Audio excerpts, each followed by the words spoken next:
Hi guys! So sa video natin ngayon, tuturuan ko kayo kung paano gumawa ng thumbnail sa YouTube.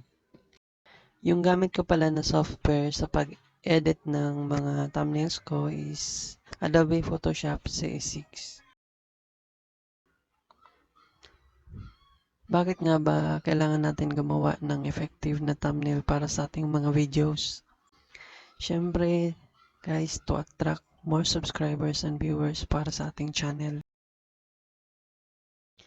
Ito yung ilan sa mga points na kailangan nating tandaan para sa paggawa ng thumbnails. First is yung minimum size. Dapat hindi siya lalagpas ng 2 MB guys. Maglalagay ako ng link sa baba para meron kayong sample kung anong size yung gagamitin ninyo.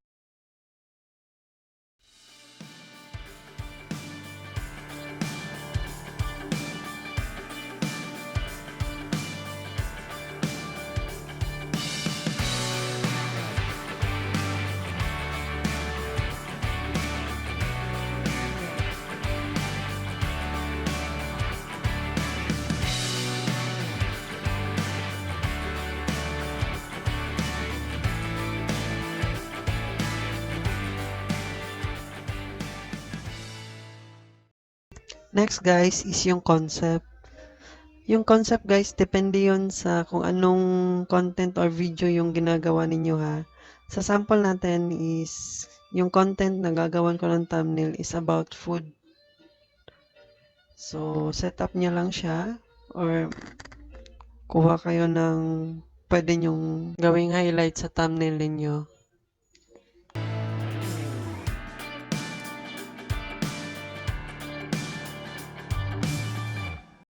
Next guys is yung title tsaka margin. So, importante yung title tsaka margin sa thumbnails natin guys para madali siyang makita ng mga viewers natin or mga bagong subscribers na bibisita sa ating mga channels.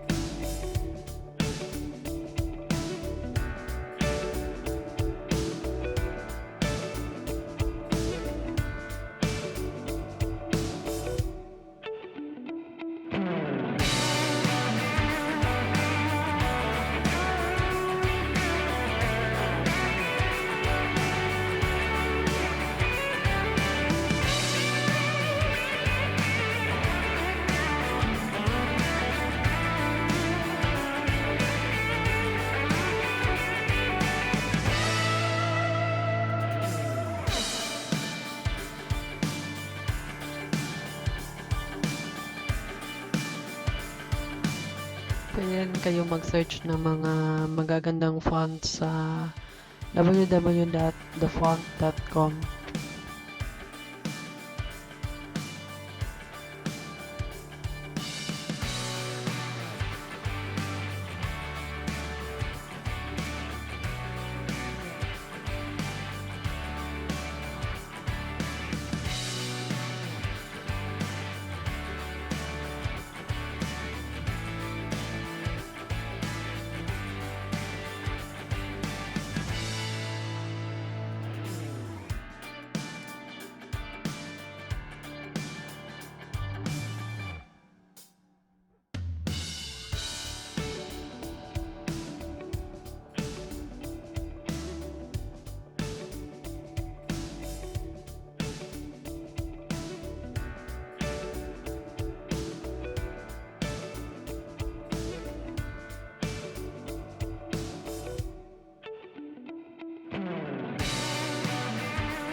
Next guys is yung color tsaka contrast ng design natin.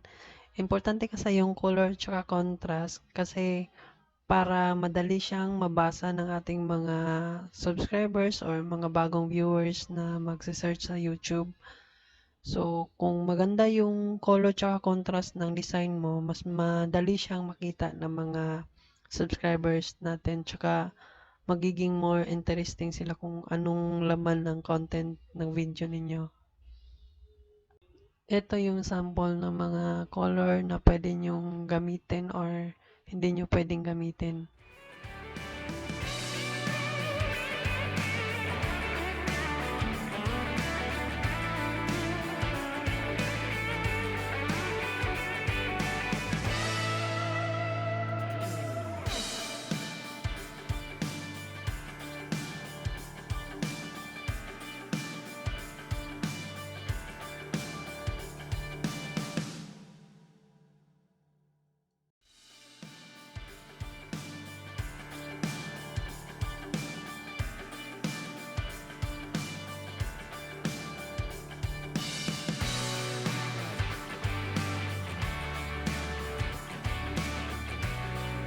So, ayan guys, tapos na yung thumbnail natin. So, comment down below kung may mga tanong kayo.